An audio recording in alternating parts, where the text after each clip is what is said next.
So, kasi kung babasahin mo yung batas na yan, ang nakalagay lang naman po kasi doon, ay graduate ka ng school, ng PSDE.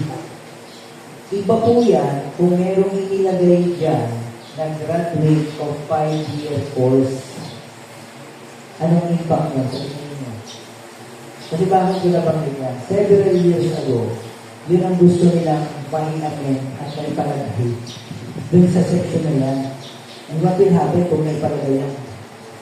Anong mangyayari dun sa India? Hindi kayo graduate ng 5 years o 4-year course, diba? Eh nakalagay na naman kasi dun ay graduate ng bachelor's degree. Okay? So that is on the record. Yan ay naman yung talagang napag-usapan o umulong ng panahon ngayon na baguhin sa akin yung batas na. Kasi for years ng implementation na EDF, which is executive order po yan, yung President Ramos, ng 26 po yung EDF niya. Eh, hindi naman ganun pa, sabihin natin, kadami ang bumubuha. Recent na lang, nung napansin nila na meron pa ng program ng developing engineer under engineering program na under EDF. So, ang tinatanong, paano tinuturo, yung paano nangyayari na 1 year lang? Paano nyo sasatisfy? Paano nyo ako-apply? Check yung mga subjects, check yung mga professors, wala. So, wala naging hot issue kasi nun. So, but since that is a law under executive order, hindi mo pwedeng magpasa ng batas o nangyayari ng isang batas to directly attack the provision of the law. Kasi otherwise, masisingle out yung PhD program. Kasi magiging tanong lang natin yan, bakit yung PhD na? Anong kaiba ng PhD sa PhD? Bakit ang civil engineering, inaalam nila yung electrical, mechanical, lahat ng program. So, since that is a program implemented by TEC, so, ang ginawa na lang po as of now is lahat ng mga applicants ay nagkaroon ng involvement ng DET to, kumbaga, make some assessment of the qualification of the applicant. So, hindi lang po naman ang nangyari. Which is a good thing na rin kasi para alam din, of course, ng association, sino ba yung mga future members na possible. And sana, hindi na, aware tayo na ano ba yung trabaho natin. Hindi po madali ang trabaho ng isang developing engineer. After all, this is in public service as its utmost, kumbaga, demanding units or let's say, delivering ng work nila as professional.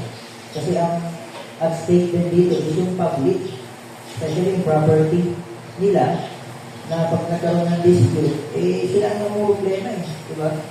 So yun lang po naman ang lagi natin sinasabi dito. Kaya medyo maingat tayo dito. At all times, let's protect the interest of our client. Especially kung technical aspect lang naman talaga ang pinag-usapan natin. Let's see to it na i-deliver natin. Alam natin na meron sabihin natin nagkakaroon ng dispute, o sabihin natin yung discrepancy or problema sa minsan sa mga sukat, eh pwede naman natin mapag-usapan at may ayos yan eh. Kasi ang mahirap kung malungkot na sitwasyon, is yung kliyente natin na magsasapit na dun sa trabaho na hindi naman, o sa sitwasyon ng trabaho na hindi naman nila alam. Okay? Dito ko lang po, ang developing engineer is a natural person. Kailangan mag-exam, kailangan makapasa, kailangan ma-issue ng certificate of registration, at kailangan po, ano yung last, mag-take ng oath of profession as developing engineer. O so sir, paano yan? Pag ako nakapasa, tapos during sa OPT, ako yung nagkasakit.